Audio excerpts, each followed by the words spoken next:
190 million pound case का फैसला एक बार फिर मौखर कर दिया गया है। 190 मिलियन पाउंड केस का फैसला जो कि आज कभी इम्कान था सुनाए जाने का, वो एक बार फिर मौखर कर दिया गया है। 3 बार समाअत मुलतवी हुई, फैसला मौखर किया गया और 190 मिलियन पाउंड केस का फैसला एक बार फिर से मौखर कर दिया गया है। और जज एहतसाब अदालत सुबह 9 बजे से कमरे अदालत में मौजूद है। बुशरा बीबी ना पहुंची और मुल्जिमान के वकला भी ताहाल नहीं पहुंचे और 190 मिलियन पाउंड केस का फैसला एक बार फिर मौखर कर दिया गया है। 3 बार पहले ही फैसला मौखर किया गया था और अब चौथी बार भी 190 मिलियन पाउंड केस का फैसला मौखर कर दिया गया है।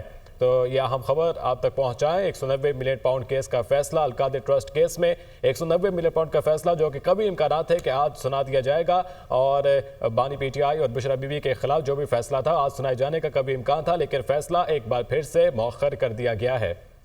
190 मिलियन पाउंड केस का फैसला एक बार फिर मौखर कर दिया गया है। जनवरी 2024 को रेफरेंस के 6 मुल्जिमान मिर्जा शहजाद अकबर और 6 फरहद शहजादी वगैरह को इश्तिहारी करार दिया गया था। Al-Qadir trust 190 million pound reference 1 दिसंबर 2023 को फाइल हुआ और एहतसाब अदालत में ट्रायल 1 साल तक चलता रहा और अब तीसरी बार ये फैसला मौखर कर दिया गया है। 17 दिसंबर को बानी पीटीआई और बुशरा बीबी पर फर्द जुर्म आयद की गई थी।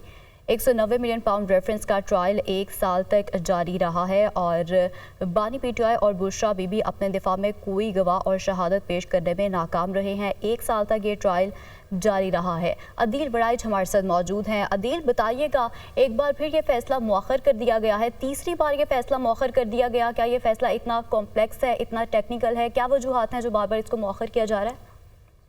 देखिए, आज का फैसला मौखर होना वाकई ही ये हैरानकुन है और इसमें खुद जो है वो पाकिस्तान इंसाफ हो, हुकूमत हो, आज ये तवक्को की जा रही थी कि आज ये फैसला हर सूरत इसलिए आ जाएगा क्योंकि इससे पहले जो जज साहब है वो ये जवाब सामने आता रहा कि वो कोर्स पे हैं और फैसला अभी तक तहरीर नहीं हुआ। लेकिन आज के जो अरेंजमेंट्स हम देख रहे थे और जिस तरह से फैसला सुनाने की तैयारी वहां पर थी और जज साहब भी वहां पहुंच गए, तो इसके बावजूद ये फैसला मौखर होना मन खेज है और इसको एक मरतबा फिर 17 जनवरी तक के लिए मुलतवी कर दिया गया है। यानी जो फैसला 23 दिसंबर को आना था ना आ सका, जो फैसला फिर ठीक है। अदील हमारे साथ मौजूद रहिएगा। अहमद भट्टी हमारे साथ मौजूद हैं।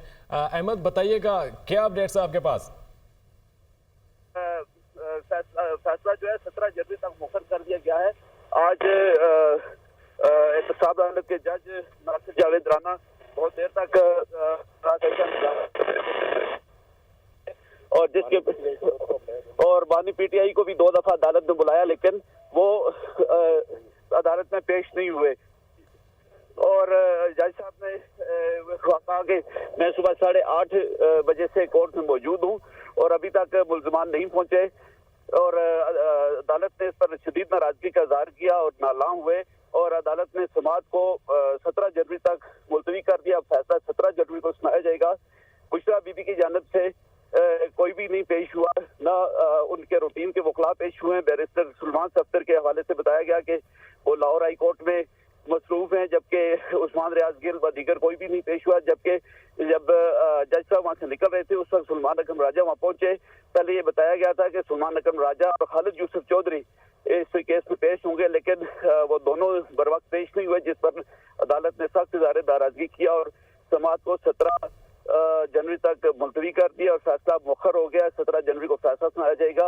अडयाला जेल के बाहर इस वक्त सख्त सिक्योरिटी इंतजामात हैं और पुलिस की भारी नफरी तैनात की गई है। जी ठीक है अहमद, हमारे साथ ही मौजूद रहिएगा। अदील वड़ाइच हमारे साथ ही मौजूद है। अदील, 17 जनवरी की अब तारीख मुकर्रर की गई है, क्या लग रहा है 17 को भी सुनाया जाएगा फैसला?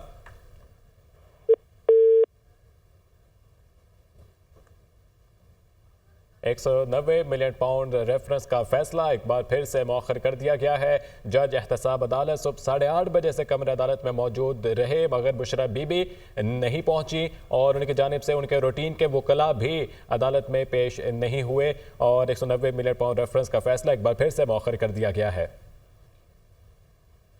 हाफिज एहसान माहिर कानून हमारे साथ मौजूद है। बहुत शुक्रिया सर आपके वक्त का। सर, एक बार फिर से फैसला मौखर हो गया, कैसे देख रहे हैं आप? बिस्मिल्लाहिर्रहमानिर्रहीम। आज जो फैसला सुनाया जाना था 190 मिलियन पाउंड का, उसके अंदर जो इम्पोर्टेंट चीज आई है वो ये आई है कि जो उसके अंदर एक एक्यूज हैं जो फॉर्मर प्राइम मिनिस्टर की वाइफ है और उसके बाद उनके लॉयर्स नहीं आए, तो अगर देखा जाए तो सेक्शन 366 जो CRPC का है, क्रिमिनल प्रोसीजर कोड का, जो अनाउंसमेंट ऑफ सेंटेंसेस को डील करता है, वो ये कहता है कि सजा सुनाते वक्त जो है एक्यूज का प्रेजेंट होना बड़ा इंपॉर्टेंट है। और अगर वो बीमार है या कोई ऐसी चीज है कि वो आ नहीं सकता, तो इस अनाउंसमेंट ऑफ सेंटेंस को डेफर किया जा सकता है।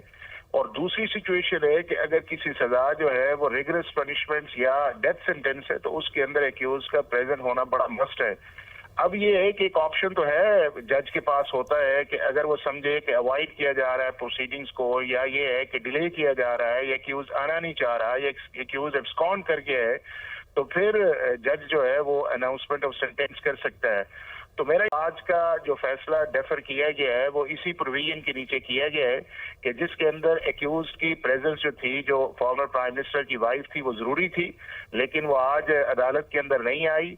अब ये है कि ये कहना कि अदालत की ग्राउंड्स हो सकती है इसको डेफर करने की, ऐसा नहीं है। अब एक्यूज साइड जो है वो इसके अंदर प्रेजेंट नहीं आई, और यही एक बुनियाद वजह बनी है कि जिसके अंदर ने जज ने फेयर प्रोसेस के लिए या एक फेयर ट्रायल के कॉन्सेप्ट को मद्देनजर रखते हुए इस ट्रायल को जो है वो डेफर किया है, और अगली डेट जो है वो 17 जनवरी की है।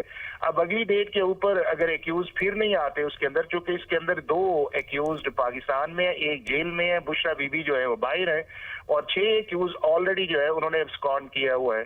तो अगर अगली डेट के ऊपर फॉर्मर प्राइम मिनिस्टर की वाइफ जो है वो अनाउंसमेंट ऑफ सेंटेंस के वक्त नहीं होंगी, तो फिर मेरा ख्याल है कि अदालत जो है वो अपना राइट जो उसे सेक्शन 366(2) के अंदर मिला हुआ है उसको एक्सरसाइज करेगा, और उसके बाद वो सेंटेंसेस को जो है, या उसके बाद जो भी फैसला आता है, एक्विटल का आता है या अनाउंसमेंट ऑफ सेंटेंसेस बनती है इस जजमेंट के कॉन्सिक्वेंस के अंदर जो है, जो आज तक प्रोसेस जो है वो ट्रायल का चला है, तो उसके मुताबिक फिर अदालत जो है वो अपना फैसला जो है वो सुना देगी।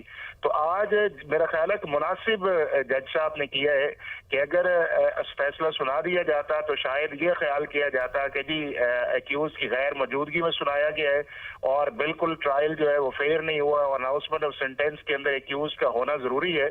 तो मेरा ख्याल ये है कि जज साहब ने इन चीजों को लीगली कंसिडर करते हुए एक ऑप्शन दिया है कि अगली तारीख के ऊपर जो है वो एक्यूज जो है जो पाकिस्तान के अंदर है और बेल में इस केस के अंदर, कि वो अपनी हाजिरी जो है वो यकीनी बनाए, और अगर वो अपनी हाजिरी यकीनी नहीं बनाती 17 जनवरी को, तो जो भी अकॉर्डिंग टू लॉ या मेरिट्स ऑफ द केस है उसके मुताबिक जो है जो स्पेशल जज अकाउंटेबिलिटी कोर्ट जो है वो अपना फैसला सुनाएंगे।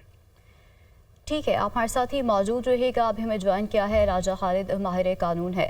सर, एहतसाब अदालत के जज नासिर जावेद राना ने 17 जनवरी की तारीख अब मुकर्रर कर दी है, और हमने देखा कि समाअत के दौरान बानी PTI और बुशरा बीबी पेश नहीं हुए, तो अब 17 जनवरी तक ये फैसला जो है वो मौखर कर दिया गया है, और अगली डेट पर भी बुशरा बीबी पेश ना हुई तो क्या कार्रवाई अमल में लाई जा सकती है?